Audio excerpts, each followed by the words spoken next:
Well, I became a big because I was looking for something meaningful to do as a volunteer. I'm retired from Pinellas County School System. I'm a retired elementary school principal. So I was looking for something meaningful that could impact children, especially children who need a role model. And I've been a big sister for 12 years. And recently, Nikki and I celebrated our 6-year anniversary. So we've been together 6 years. Yep.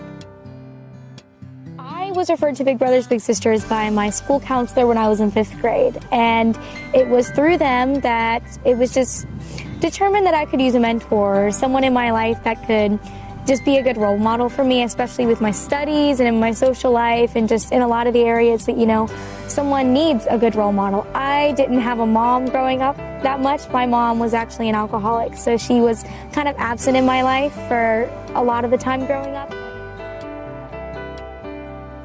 So for our first outing, we went to the Largo Library. And we both loved to read. That was something like, I think it was like the first conversation we had was how much we adored books. And so. Yes.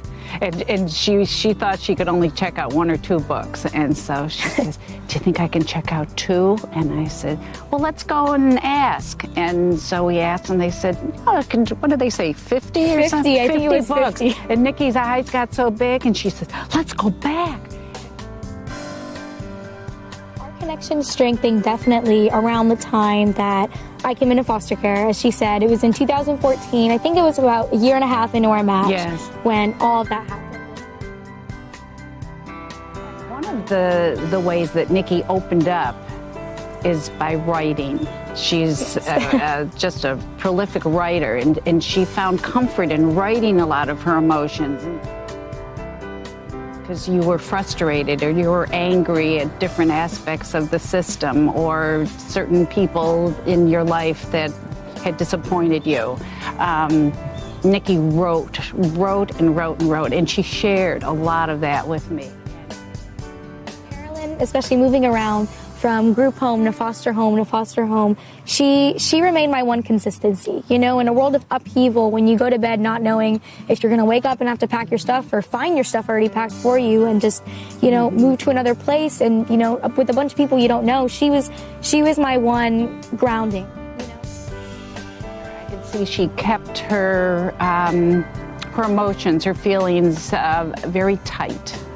She wanted to convey that I'm strong, I'm in charge, everything's okay. And I knew it wasn't.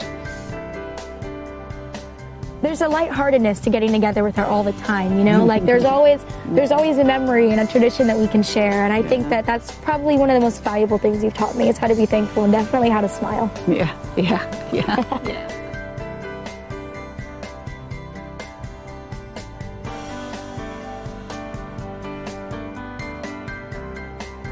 I mean, I don't know where, you know, I would be physically, emotionally, mentally without her. So.